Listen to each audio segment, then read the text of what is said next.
Fener. Pammakaristos Church.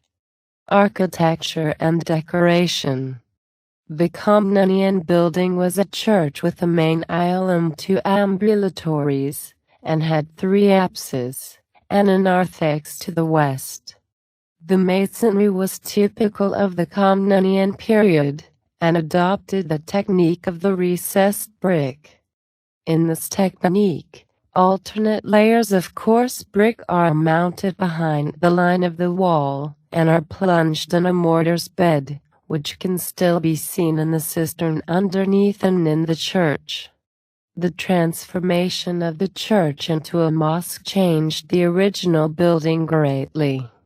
The arcades connecting the main aisle with the ambulatories were removed and were replaced with broad archways to open up the nave. The 3 apses were removed too.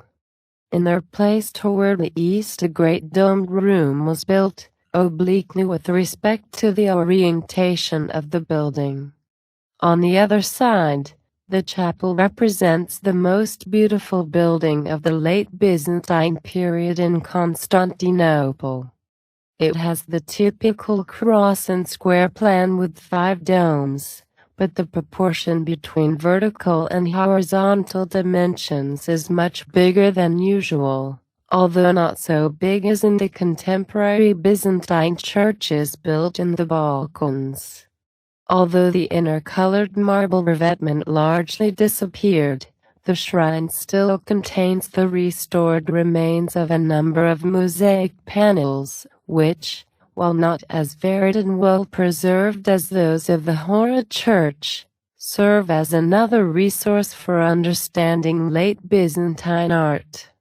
A representation of the Pantocrator, surrounded by the prophets of the Old Testament, Moses, Jeremiah, Zephaniah, Micah, Joel, Zechariah, Obadiah, Habakkuk, Jonah, Malachi, Ezekiel, and Isaiah, is under the main dome.